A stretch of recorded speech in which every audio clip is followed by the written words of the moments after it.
মোহাম্মদপুরের টাউন হলে প্রায় 4 বছর ধরে প্রায় অনেক ধরনের স্ট্রিট ফুড পাওয়া যায়। স্ট্রিট ফুডের স্বর্গরাজ্য হচ্ছে মোহাম্মদপুরের টাউন হল। রাজকাচুরি থেকে শুরু করে momo, dosa, burger, chicken fry, even আপনি যদি চান যে বাদাম ভাজা সেটাও খেতে পারবেন। এছাড়াও কিন্তু রয়েছে জুসের দোকান। এখানে আপনারা কিন্তু রাজকাচুরি প্রায় অনেকগুলো হচ্ছে ফুড কার্ট দেখতে পারবেন। আজকে আমি খাবো হচ্ছে রাজকাচুরি এন্ড ফুচকা স্টল। মামা কত করে এখানে আপনার রাজকাচুরি? আগের দাম 140 টাকা। আচ্ছা আমাকে একটা রাজকাচুরি দেন। একটা রাজকাচুরি একটা দই টাকা। আমাদের না না না না না আমি আমি আমি একটা রাজকাচুরি খাবো আজকে। দুটি টেস্ট করব। না না না না ভাইয়া আমাকে রাজকাচুরিটা দেন।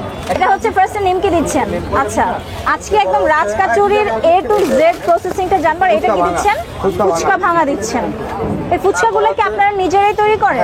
ও আচ্ছা। আরে হচ্ছে আগে যে দাম কাজু বাদাম। আচ্ছা কাজু বাদামের দাম এখন 2400 টাকা। 20টা রাজকাচুরি বানাইতে 1 কেজি কাজু বাদাম লাগে। আচ্ছা এর জন্য এখন দেশি বাদাম আর কিশমিশ। ও আচ্ছা আচ্ছা দেশি বাদাম এবং কিশমিশ দিচ্ছেন। ওকে তারপর এই হচ্ছে চানাচুর। চানাচুর। এটা কি চানাচুর? এটা হচ্ছে এই দেখেন খুব ফ্রেশ চানাচুর। এটা কি নাম কি চানাচুর? আলিফ চানাচুর। আলিফ চানাচুর। ওকে আচ্ছা ফুচকার ঘুগনি। ঘুমনি এটা নরমালি ফুচকা তো ব্যবহার করেন তাই না? এই দইটা কি আপনারা নিজেরাই বানান? ওকে ঠিক আছে এটা বানাইলে এতটা পোষাইবে না। আমাদের একটা রাজকাচুরিতে আধা কেজি পরিমাণ দই দিই। আচ্ছা গুঁড়া দুধ দিয়ে বানান? না না না তাহলে একবার ফার্ম থেকে দুধ আনি। ও আচ্ছা এখানে রাজবাজার ফার্ম আছে। একটা রাজকাচুরিতে কতটুকু দই দেন? আধা কেজি দই দিই। হাফ এই কেজি? এখানে হাফ কেজি দই আছে। ও আচ্ছা আচ্ছা। আমি নরমালি সব সময় শুনেছি যে মোহাম্মদপুরের টাউন হলের এই যতগুলো স্ট্রিট ফুড দোকান আছে এখানে সবচেয়ে স্পেশাল আইটেম কিন্তু রাজকাচুরি। রাজকাচুরি স্পেশাল হচ্ছে আমাদের নিজের বানানো দইটা। ও আচ্ছা নিজের বানানো দইটা।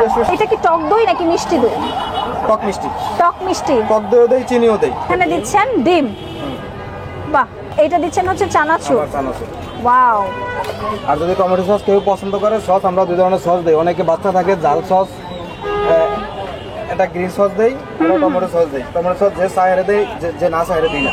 ওকে এই হচ্ছে রাজকাচুরি। সো ফাইনালি আমার হাতে দেখো বোম। রাজকাচুরি ডেকোরেশন বরাবর দেখা মাত্রই আমার অনেক ভালো লাগে। তবে রাজকাচুরি স্পেশালিটিটা হচ্ছে কিন্তু এই দই। সো এই দইটা নাকি ওনারা নিজের হাতে বানায়। বিসমিল্লাহ। দইটা যেহেতু নিজেদের হাতের বানানো এটা কিন্তু দোকানের দইয়ের মতো না। এটা হালকা মিষ্টি এবং হালকা টক। যেহেতু অনেকেই টক পছন্দ করে অনেকে মিষ্টি পছন্দ করে সো ওনারা অ্যাভারেজ রেখেছে। আর উপরে কিন্তু খুব সুন্দর করে চানাচুর দিয়ে গার্নিশ করছে। আর এই যে দেখেন রাজকাচুরির ভেতরে যতগুলো মাল মশলা দিয়েছে সবগুলো মিক্স করবেন। মিক্স করে এই যে কিশমিশ বাদাম এই সবগুলো একসাথে হচ্ছে মুখে দিবেন। বিসমিল্লাহ। সো আমি তো নর্মালি কম বেশি অনেক খাবারই দেখিয়ে দিলাম। যারা মোহাম্মদপুরের টাউন হলের এই স্ট্রিট ফুডগুলো আসলে ভিজিট করতে চাচ্ছেন তারা চাইলে কিন্তু করতে পারেন। সো আল্লাহ হাফেজ।